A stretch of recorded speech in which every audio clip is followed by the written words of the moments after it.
Hello, people. Welcome to another version of Simon Says. It's great to have you still on board, and I have two great guests today, and I just want to get straight into introducing them. The man who's started as a youngster. I want to ask you about this. Started as a youngster, I think, with the award of Mr. Ocean Grove as a youngster, but then went to be the wonderful lead frontman of Uncanny X-Men. He's been in We Will Rock You, absolutely 80s. He's done Neighbours. He's been in Chop. He's a singer, songwriter, actor, stage, TV and screen. He's an author. He's just a magnificent man. Would you welcome Brian Mannix? How are you, sir? Oh, he's an idiot. I'm good, thanks, Simon. Very good, thank you. Great, great, mate. Good to see you. And to accompany him, well, I'd say this bloke, what this bloke doesn't know about radio has not been spoken, written, or read about. Author, radio presenter, voiceover artist, columnist, novelist, author, businessman, guest speaker, MC. He's been I think he started, I'm going to ask about this too, in 1973 in Longreach. The great Kevin Hillier. Welcome to you too, sir. Hello, Simon. Lovely to be with you. And isn't that restraining order kicking in yet, Mannix? And why am I still hanging around with you? Look, you're even behind me. Good God. I'm sneaking up on you. Yeah, no, it's good to be here. Now, I'm very pleased, Kevin, to be actually interviewing you, because I've had a lot of interviews with you on the other end, so this is a good one. Yep. I can probe a little bit deeply. Oh, hello. And with Brian, mate, well, there's just how much do you want to talk about when, where, and how, why. So let's start. I want to start with you, Kevin. Is it true? 1973 in Longreach. Yep. You're not originally a Victorian boy. You're a Queenslander. No, I'm a Victorian boy. I'm a Laverton boy, born in the Footscray Hospital. Dad was in the Air Force at Laverton, so that's why we finished up in Queensland. He got a posting to Amberley, and we went to Queensland, and that's why I started up there. So went to high school in Queensland, and then did a radio school, and then at 16 years of age, got a big offer from the rock and roll radio station. I thought I was going to be working in Brisbane. They said Longreach, and I went, "Where's that?" Yes. So 1,000 miles northwest of Brisbane is where I started as a 16-year-old kid. Fantastic. But that's a great start to put you right up, right in amongst it at a young age. Yeah, it was good. It was good. I did it. You did everything. You did on-air stuff. You did off-air stuff. You did sales. You wrote the ads. You produced the ads. You did every single thing you could. You're on air 7 days a week, and it was good fun. Had to play a lot of really daggy country music, but apart from that, it was all right. Well, just on the music to Brian, well, mate, you've just been a musical icon for people in Melbourne and Australia. But when did it all start for you? Like, Uncanny X-Men were huge, and I remember that. But when did you decide that you were going to be a person who's going to jump around on a rock stage and play the guitar and record stuff? When it really hit home that you were going to do that? Well, originally I wanted to be a film director, and so from about 12 on, I just made Super 8 films and made lots of films. And then when I finished HSC at St. Bernard's... And you passed, mate? I did pass. I did. So a lot of rock and rollers didn't do that, mate. A lot of them didn't, but I didn't. I didn't get into Swinburne Film and Television School, but I'd been in a band since I was about 10. Oh. And while I was working in it, so I was going to fill in a year at Johnson's Tap Factory and then reapply again. But during the year, I hated Johnson's Tap Factory so much that the band started rehearsing. Said, "Come on, let's rehearse and get this band good." And I thought, well, maybe the band is the way out of the Tap Factory. Yes. And so by the time the end of that year happened, the band was going well enough for me to think, well, don't worry about Swinburne Film and Television School. And I ended up getting to make film clips and stuff anyway later, so it worked out well. So my brother wanted to be more the musician than I did, and I wanted to be a film director, but through circumstances, I became went down the music road. Oh, fantastic, right? And well, we'll come back to that. So there's a whole lot of things I want to try and bring into this if I can from both of you. Now, Kevin, we talked about up in Longreach. What was the next step? How do you get into the big time? 12 months in Longreach. Longreach is a big time, but how do you get the bigger time? I spent a year there, then went to Toowoomba for 5 months and worked there, and then went to Brisbane. So I started late 1974. I got into Brisbane, and then sort of did Midnight to Dawn for a little while, and then I think I was 18. I was doing breakfast which was ridiculous. And then went on to Nights, had a really, really good little run of success on Nights, won a couple of awards and things. And then at the end of the 1981, I came to Melbourne to 3XY. So had 9 years in Brisbane before I came to Melbourne, which was really good. Yeah, so lots of experience because you got on the great 3XY, mate. Now, yeah, it's good. Brian, you must remember times at 3XY. You would have had your songs on there, and you would have been a guest behind the microphone at times too. Yeah. 3XY was very good to us. And one of the things I most remember about 3XY was that we used to we'd advertise on 3XY every week. So we'd go into 3XY and we'd see Gary. Remember the guy that used to work doing the... Gary Cranston. Gary Cranston, yeah. And we'd go in there and we'd get pretty shit-faced. We can bleep that out later. Yeah. I don't know that you can do the sort of things at the radio station today that you could do then, but we'd be drinking and we'd be having a bit of this and a bit of that. And we made some of the most creative ads ever, like where me and Ronnie were being our dads or everything. And so, yeah, I've had a lot of great times at 3XY. It was very good to me. That's fantastic, mate. So when did you decide to be an author? Because I remember writing a foreword for one of your books. Well, do you want me to get it and I'll read a bit of your foreword? Oh, if you know it's not far away. Here we go. So mate, well, you're an author too. You've written some books as well. Yeah, did a couple of books. Did a Like Father, Like Son book about all the footy fathers and son combination. And I did Rodney Eade's biography. Yeah, that's it. Now, what was that one again? That was Rocket Science. Rocket Science. That's right. Yeah, the biography of Rodney Eade. That's fantastic. Now, Brian, you've gone for it. Now, just here we go. Again, the Broady Skulls. I remember that. Yeah. It was fantastic. So Simon wrote the foreword for me. Now, I'll skip through all Simon's talking about himself. You know, I've been involved. Oh, is there other stuff in it as well? What? Did I write something? History. I've been part of its soul. And then he says, one book truly captures all of this: the emotion, the heartache, the exultation, the furor, the excitement, the true essence of our great game. This is not that book. A few special people have an insightful vision into the people's game, both past, present, and future. Brian Mannix is not one of those people. Oh, I'm glad you've got that. Well, that's good. Well, but to be fair, you wanted the preface, you wanted something like that. You said the book's not a serious book; it's a funny book, and you needed something to go with it. So, but I took great pleasure in writing. Then I thought, this is going to go hard. If he says I'm going hard, I'm going hard. Yeah, so, we went hard. That's now, is that still? Hold that up again, mate. Is that still for sale? Don't worry. Good not book. really. It's pretty much a collector's item these days. I must probably put it on to, so you can get it on Tinder and that sort of Tinder, Grindr, whatever. Well, somebody left or right might come with that book under their arm, mate. I'm not sure. That's good. Well, it's a good one. Was that considered a weapon in Broadmeadows, that book? Because it's big enough to hit someone with. It was considered the Bible. Of course it was. The go-to book. And it was it's a big book because it's written by hand in big letters. Like and every page coloured in. Actually, Brian's got a new book. He's done an audio book. Yeah, I've got an audio book. What's the audio book? It's called Hell, I Didn't Even Like Al Green, which is about my adventures in America. And obviously I met a bloke who said, hell, I didn't like Al Green, but he got the job playing for Al Green. And I've also got this book too. Yeah. My biography, which is... Hang on, Brian Mannix. 50 years. Brian Mannix by Brian Mannix. I will have a look at everything. Hey, you've got one, show that. Hell, I didn't even like Al Green. On you, Kev. There's Al Green, so I've got that one. We will promote any book you've got. Fantastic. Now, so for our radio people, mate. So Kevin, what are you doing now? Because your voice. As I said, I've got a face for radio and a voice for writing. And I can't write.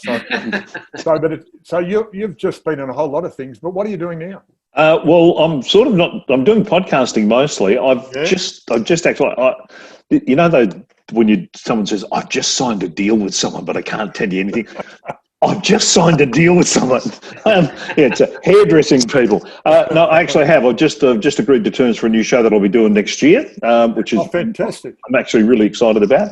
And we won't, we don't give it away, but can we ask what station or what time? it will be. It's a Saturday afternoon sports show. So I'm going to be doing that next year, which will be really good. And I'm still hopeful that we'll get the late show back up and running on RSN 927 sometime next year, once all the COVID stuff is all finished and you're allowed to go back into buildings and all that sort of stuff. Well, Brian was on that show. He used to come in on a Wednesday night at midnight, and we'd wax lyrical about what's had gone on during the week. Yeah. And I was the best tipper that station had. I just picked names that I liked, and sometimes I was picking 6 winners in the night. It was fantastic. Hong Kong, and I think it was Turfontaine in South Africa. Yeah. Brian was almost unbackable favourite to come up with a winner. Well, thanks very much for the tips too. That was yeah. Well, that I was going to ask you, how did you go through the COVID era? Because for me, the best way to explain it to people is it was always Wednesday. Oh. The best way to explain it, because there's no Monday start of the week. There was no Friday end of the week. There was nothing happening you could go to on weekends. So it was just sort of like being Wednesday every week. Yeah. And Wednesday every day. So as a mute, like Brian, as a muso, and like you've been on stage, you've been on telly, etc. Mainly as a muso, how did you go? Oh, terrible. I've done 2 gigs since April. Only with an acoustic guitar. But I got so used to doing nothing. I'd walk, for maybe 10K a day or whatever, but I got so used to doing nothing that it got to the point you become useless. And so, you got 2 things to do today. I've got to ring somebody and I have to pay a bill, and I'm getting anxiety about that. Yes. It's and then so when I had to go back and work, oh God, I was shaking. It was just terrifying. But that's interesting, mate, because I know people who said, I had a meeting with a person and they said, look, I nearly didn't come to the meeting because I'm having anxiety about going out. I've got so used to being in, I've almost forgot what the outside world was. And for some people, even though it might not have been comfortable in some ways, it actually got very comfortable for them because I could just be here and I can do my own little thing, and I can decide when I ring that person, and I decide when I pay that bill for the whole day. And it was very interesting to see how people went along with it. And you, Kevin, what about you? Yeah, obviously I lost the 927 gig, and a lot of there was no MC work. There was the voiceover work all dried up. So it was a pretty tough sort of 6 or 7 month period, but we're coming out the back end of it now. But see, the radio, that's a good thing about radio. Radio's done in a darkened room on your own with just a microphone. So you don't need anybody else. It's like, nah, geez, forget it. One of the few things acceptable to do in a dark room by yourself. Exactly right. And to the point where some radio stations actually, in the darkened room, they had a mirror there. So it was you and a mirror. So you're talking to yourself, you're going, I'm having a great time here. I can have a great time with me in a mirror. How's your band going, Simon? Oh, look, mate, I'll put in a plug for that. Better late than never. We'd cover band, and as Kevin might know, so I went to school with Brian's brother Chris. So we've actually done a few gigs together, and he's been in our band. We've done 2 together with his band. So, but better late than never. I'll just put a plug in for that. Has played 1 gig in about 9 months, and I couldn't make it. Too much anxiety to go to the gigs. Too much anxiety. So I can do this. I can do this in my office by myself. But I couldn't do this in front of people. Hang on, I haven't even been doing it in front of a mirror. I can't even remember my moves. But yes, I know we're looking forward to getting. We're just a covers band, but we love it, and we love seeing people up on the dance floor and people singing along. So.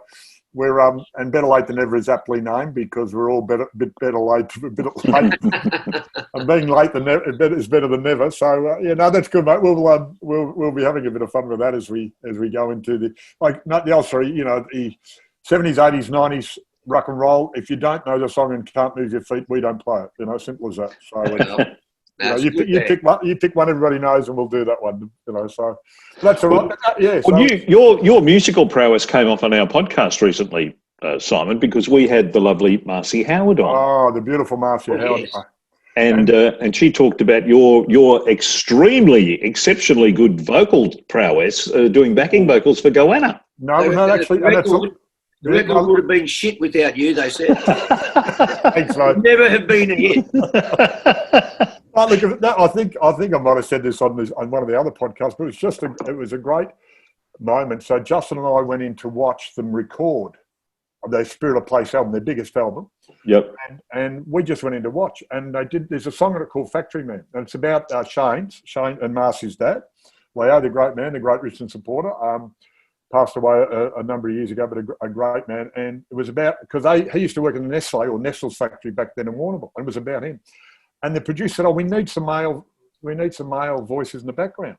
And Shane turns around and points to us and said, they can sing. And you can see the producer go, what? These two footballers? So we sang in the background, and it's called, you won't see it in the digital version, but on the vinyl, there's an insert. And Shane thanks everybody. And we'd like to thank Simon and Justin Madden, people we could look up to, boom, boom, and for singing in the Gentleman's Canteen chorus on Factory Man. That's what he called it. There was the whole band and the producer and us all with the cans, doing songs. And I might have had a little bit of, Brian and I actually recorded a song together, and we took it was a footy song. We took it to the footy stations and said, "Do you want this?" And they said, "Yeah, but we're not paying you. We just take it off you." And we said, "Well, I don't think we'll do that." See the big men fly. Yeah, see the big men fly. That's right. Hear the crowd roar. Footy's on again, bigger than before. That's right. Bigger, brighter, better than before. It was a good song. It was really good. No, mate. We might. Hang on. Tell them you're busy. Go on. I'm busy. Yeah, it's Paul McCartney. Also, mate, if they ring and I don't answer, and I don't leave a message, they're not important, and I'm not important to them. That's how I say. So now I just want to go back over some of this stuff because I've got lots of information. That's the other thing I wanted to ask Kevin is I love this one, media manager for the Werribee Footy Club. Yep. You're still a footy nut, and you are a life member of the Western Bulldogs. Yeah. No, I'm really proud of the life membership. That's fantastic. And how many games did you play for the Western Bulldogs to get life membership? The same as you did. Yeah, that's true. Yeah, I played Western Bulldogs. You and I played the same amount of games for the Bulldogs. That's right. That's true. That's right. No, see, that was the only bugger about going to Queensland when we went to Queensland is when I went up there and I wanted to play footy, there was no Aussie rules footy in Brisbane to play. I couldn't play. So I finished up playing soccer because I couldn't play. I played rugby league for a while, but I played soccer because I couldn't play Aussie rules because in the end, my brother, who's 5 years younger than me, my dad finished up coaching him because Dad played some footy at Yarraville and stuff like that. Right. So Dad finished up coaching a team because there was no one who played the game up there back in the sort of 70s and 80s. It just didn't exist. So it actually started to get better up there, I think, in the 80s because I remember being up there in the 80s and they actually had the Queensland Footy League, QV. Quaffle, Quaffle back then or what it was, on TV at one stage. And there was some old VFL, AFL players playing, so it actually was showing that on the TV. But it took a while to get going, mate. Yeah, no, it did. So I missed out on that. And I was going to say, with Werribee, mate, there wouldn't have been much media to work for the Werribee Footy Club this year. Well, there was a little bit because we had a bloke called Mark Williams as our coach, and Choco loves the media. So he's now obviously left the club in the last week or so and gone to Melbourne in a development role. But no, we had a bit to do with, we had no games to talk about. We had nothing. No, it was a very quiet period. Quiet time, yeah. And but out of the three of us here, somebody's actually played football this year. Now, Brian, you've actually played in a game of footies this year. Is this right? You've got to tell us about this because I didn't think I knew anybody actually played apart from, the ones we see on telly. Well, for the first 6 months of the year, it was probably the biggest game of football that we had, biggest attended. I think there was about 300 or 400 people there, so that was a big attendance. Now, where was it? Where was this? It was up the bush somewhere. It might have been Shepparton, or I don't know. I can't really remember. I hope you got there on time. I hope you remembered before the game. Well, it was a good team. It had a blonde, fluffy forward line with Warwick Capper and me in the forward line. Magnificent. And Cooter was playing on my team, and so was Jake King. And Dustin Fletcher was playing against us, and a couple of other players. I can't remember who they were. And I had a great game, and 100% accuracy in front of goals. Really? So how many goals you kick? One. 1 out of 1. That's 100%. One kick, one goal. That was all I needed. It was fantastic. And the bloke playing on me and while he capped me, we went and had a beer at 3/4 time and then rushed back to the last quarter. But, that was great. And I'm a bit like Cameron Smith now. Sort of weighing up whether to retire or whether to go on another season or not. I'm not sure yet. Apparently, someone said to me, "Someone's whispering to me, don't give up your day job." Is that right? Yeah. No, mate, you'd make a great little rover, mate. You would have been. No, I don't actually. I'm slow and I have bad eye-hand coordination and small hands, so the ball just bounces out of them, and I can't kick, and I'm a bit soft. So, but apart from that, it's all okay. Apart from that, I'm exactly what Essendon needs. Actually, you're exactly what Essendon's got. Hang on, I'm going to hang up there. I'm going to hang up there.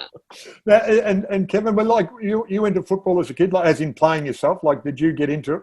Oh yeah, no, I had the footy and the Ted Whitten number on the bin and on my back, and I loved Johnny Schultz, and I was a mad doggies man. And then so to work for the club when I came back down to Melbourne in the early '80s was terrific. So I started there in about '84, just doing MC and stuff for him, and it went from there. So, and I'm still doing it. I would have been doing it this year, except exactly right. Yeah, that's hopefully do it next year as well. So it's been terrific. I've really loved my work with the club. They've been great. Now, I'm interested with both of you because I've been told I should write a book. Haha. You should. And I haven't yet. But both of you've written a book. How easy or how hard was it? Go on, Brian. Well, if you're writing about something you know very well, it's pretty easy. It's just, and I think if you write, the key is to write short sentences and short paragraphs. Don't ever write a long sentence. Like, I went there because it was Saturday, and due to that, I had to go there and fill the form in, and I did that, then I went home. That's a terrible sentence. I went there on Saturday. That's it. Then the other sentences to tell this.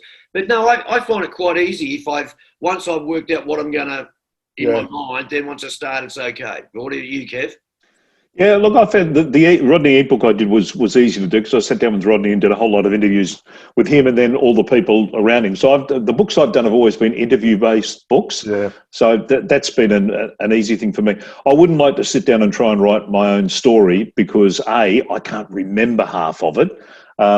I don't know how you remembered the stuff. Stop it, Brian. I don't know how Brian remembered half the stuff that's in his 50 years book. The detail is unbelievable. Let's right. No, you know the old story. Anybody remembers the 60s wasn't really there. I think anybody in Brian's life who remembers wasn't really there. Yeah, absolutely. Yeah, no, I mean, I've always found I've written virtually from day one of my radio career, so I've always kept that as a sort of little sidelight that I've had going on. Yeah, I suppose that's the point, isn't it? If you're in radio and you've got to make content, you're going to be writing right from the start, isn't it? Yeah. But you're not a fancy writer, you're creating, aren't you? Yeah, you'd write easily because it's about you. You'd be writing about you. Well, no, this is one of the things. Somebody said write a book, and I said if I wrote a book about me and tell the truth, I'd lose all my friends. You know? That's the other reason why I don't want to write a book about my story. No, that's good. And Brian, like I can remember going to see a play you wrote. I remember you actually. The Bench or Countdown? No. What was the first one again? The first one was the football one, The Bench. That's right. Yeah, no, that's right. I remember that one. Yeah. I think you were going to try and get me in there, but you had crackers instead. I said that was better. I think it was I know I'm ugly, but he fitted the ugly football a bit. Yeah, except the trouble with crackers was he come on. He's got probably 2 minutes worth of dialogue. He does the coach's rant, and then he just turned it into about 13 minutes worth of dialogue, which would upset the flow of the play a little bit. But anyway, you do what you do. I think I can remember you asking me, and I think I had a nightmare that night about I'll never remember my line. So, which would be true too. So I don't think I ever got. I think I'm glad I got the stage where I didn't have to do it. That was good. That's excellent. So now what's in the future? So I think this is being done towards the end of 2020. We have lots of Australia really happy. Victoria looks like it's going to be happy. How do you see the future for you? Well, I'll start with you, Kevin, first. You've talked about you're probably going to have some more radio. How's the rest of it going to go?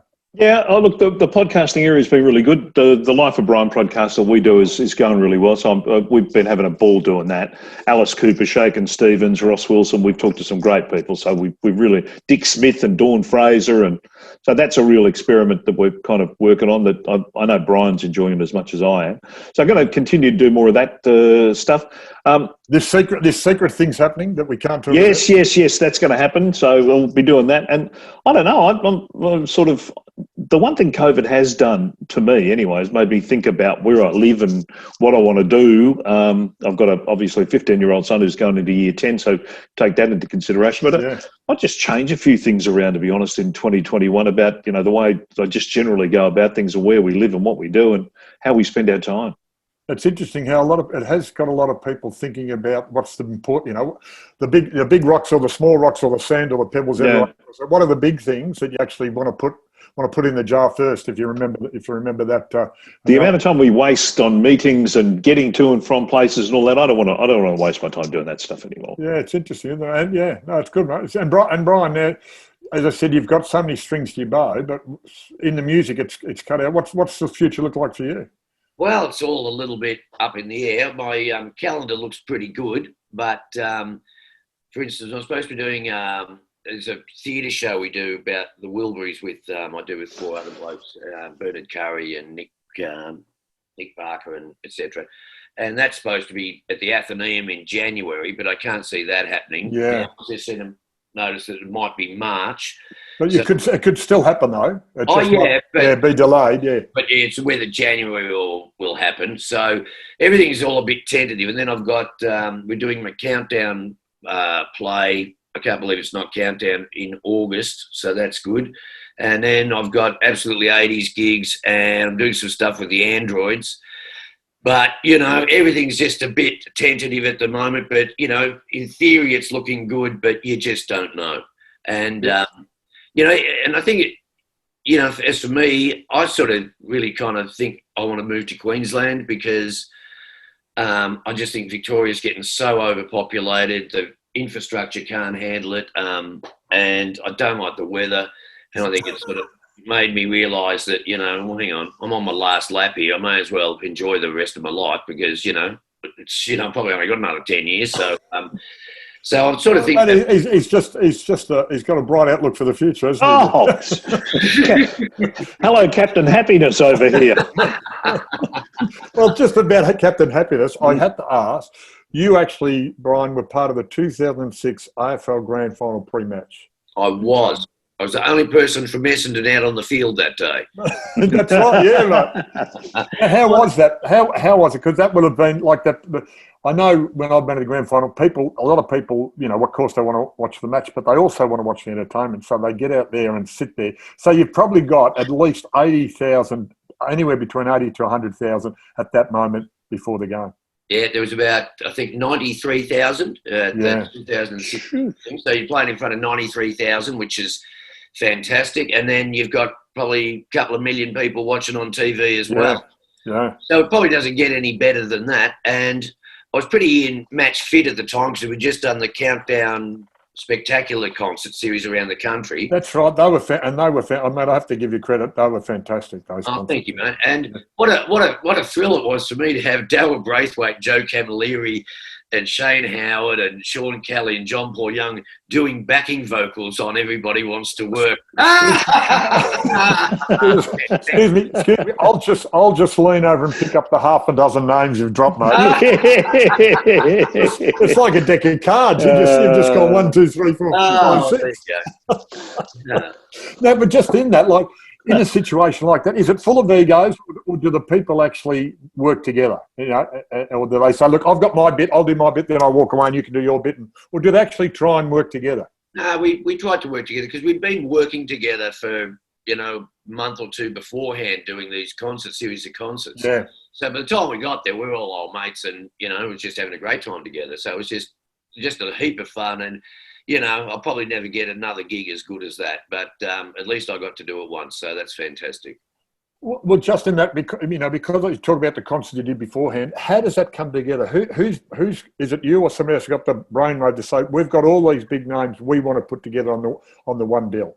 How hard is that to get together? Kadinsky works out he wants to do something and he rings you up and you go, right, he'd Frontier Touring do all of that stuff.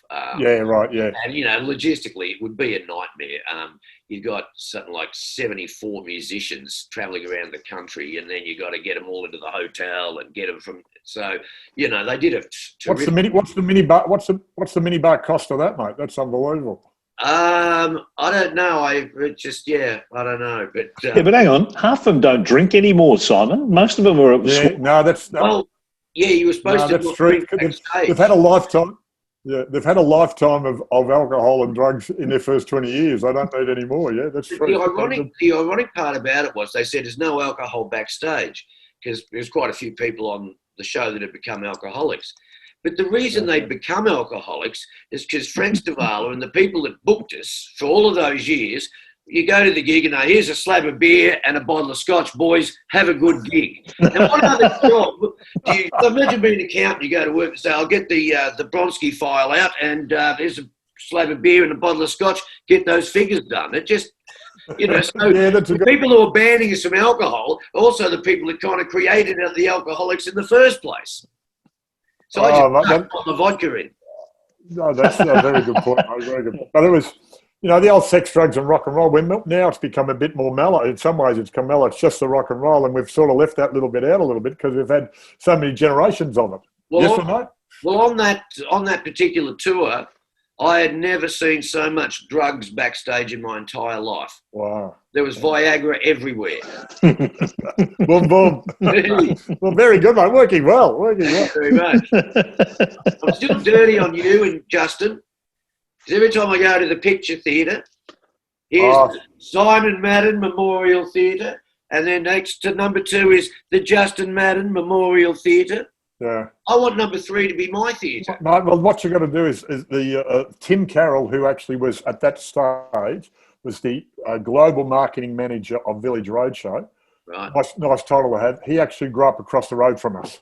So he actually was a bit young. He was a bit younger, and it's really interesting because he says, I saw these 2 blokes across the road do really well. And he actually said, look, if they can do well from Airport West, well, maybe I could do well. So he actually did very well. So he sort of had a little bit of appreciation. He said, we'll name this. They refurbished the theatres. Yeah. And I said, we'll name this one Simon and this one Justin. And I think we went to the opening of them and they had some terrible teenage movie on that I had to sit through and while they said thanks very much for put the name on it, Isn't Memorial Theatre after when you're dead? Don't you? I don't think it's actually called the Memorial one yet. All right. I was going to say, can we just check you for a pulse, Simon? I just want to make the rumor of my demise is greatly exaggerated. Okay, put that I was going to say, at one stage we did that to Dougie Hawkins. We told him they were going to name the wing after him at the Whitten Oval. This is back in the mid-'80s. And he said, that's fantastic. And Shane O'Sullivan said to him, it's the Doug Hawkins Memorial Wing. And so Doug went, that's magnificent. That's terrific. Walked away and was great. And we went to him and said, Doug, Memorial Wing? And he said, yeah, that's what it's going to be called. And I said, oh, okay. And Doug went to Shane and said, do I have to die before you'll name it after me, or will you do it before I die?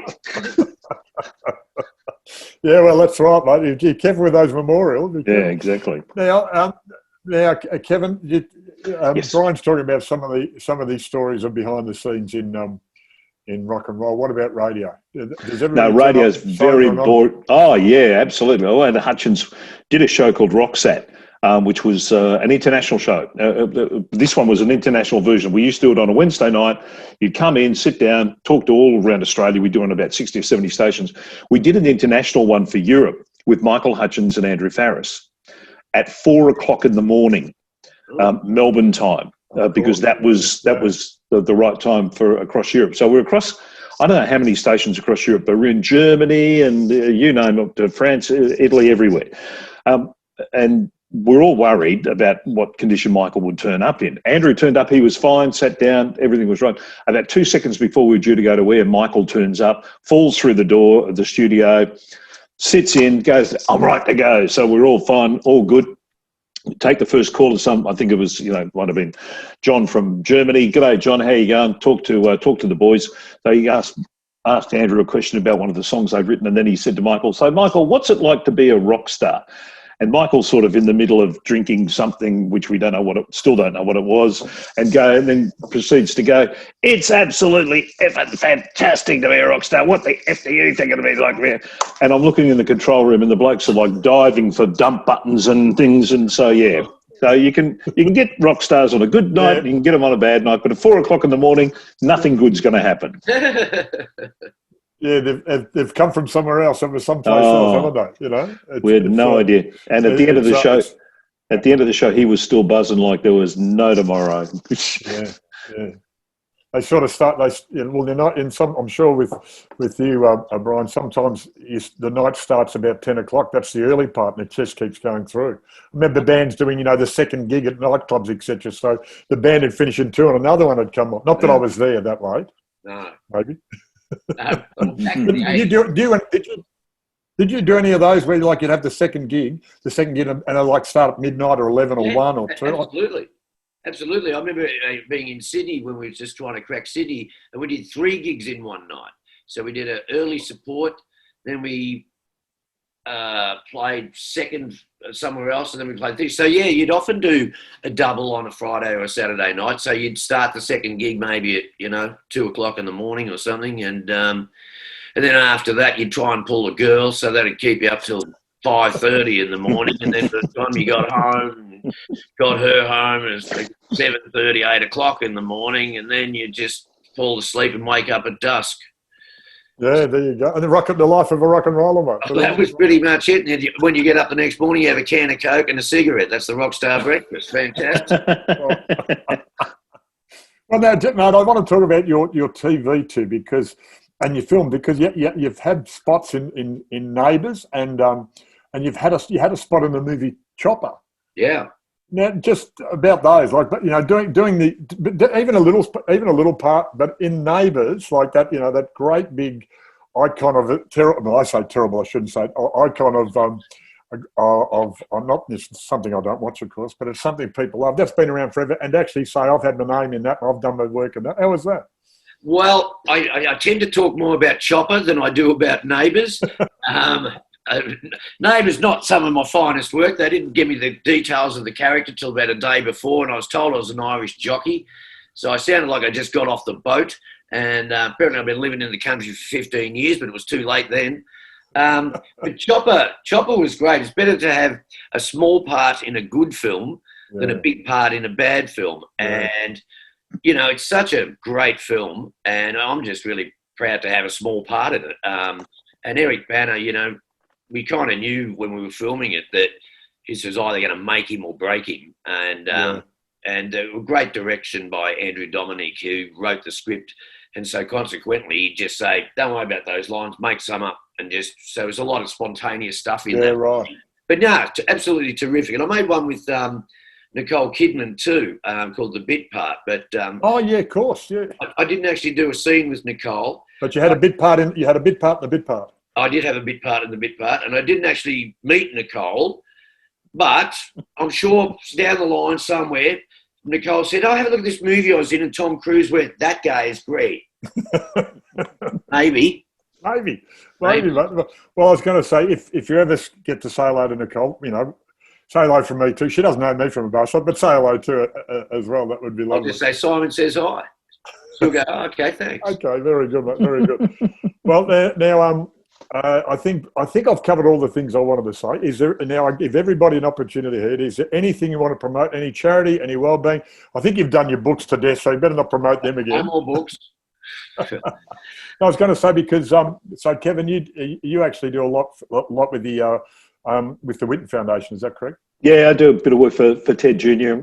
At some of the events that he does, and we promote those. And I'm also a patron of the 20th Man Foundation, Liz Twentyman's foundation. So I like to see them do well. As they're a really good cause. I've been involved with them from the very start. So it's great work, Liz, with the disadvantaged in the western suburbs of Melbourne. So it's really important work that he does. So if anyone can ever help him out with a donation, by all means, please do it, because his heart's in the right place. Thanks, mate. And I was going to say to Brian, have you started a foundation, or is some foundation looking after you as an old rock and roller? How does that look? You probably need a foundation to look after me. No, but I do. When I've had to raise money for charity or something, I generally go for prostate cancer, because my father died of prostate cancer, and lately I've got a niece who's got a child with Angelman syndrome, and not many people know about Angelman syndrome, but it's an absolutely shocking disease where you... Is that the one with the skin you can't touch? Is that the one? No. You probably never be able to communicate, to talk, probably never been able right. to walk. It's Colin Farrell's a big wheel in it because he's got a child with Angelman syndrome. So it's just terrible disease and really hard on the parents, and they don't get much support from the government. So when I can, I do something for that. Fantastic, guys. Yeah. Good, and I know because I always like the people to have a chance to say that because we always there's always a lot of up the front and isn't all all rock and roll and radio and it's all good, but there's a whole lot of good stuff happens behind the scenes that a lot of people don't see. And I know a lot of the footballers that they're doing stuff for charities and people that you don't and people don't know about it. I know other people are doing, so it's always good to get a plug in for the right charity at the right time. So. Yeah. So, look, guys, thanks very much for your time. Always good to talk to you. I love being the interviewer rather than the interviewee. It's a really good one. I was going to say, bro, I love those glasses, the yellows. I don't know if you're a shooter or a smoker or what. He's both. They are very cool, mate. They're very cool glasses. I don't look good on my head. But look, thanks very much for your time, boys. All the best for Christmas. All the best for 2021. And hopefully we'll be able to cross paths in the real world, not the virtual world, in the not too distant future. Yeah, that'd be good. Thanks, Simon. The great Brian Mannix and the great Kevin Hillier. Thank you very much for your time. Thank you. Pleasure, Simon. Take care, mate. You have to come on our show, Simon. That'd be great. Absolutely. Absolutely. Done. Do that we'll organise that. All right. Go Bombers. Yes. Hey, the doggies. Go the doggies. No, don't worry about the doggies. Go Bombers.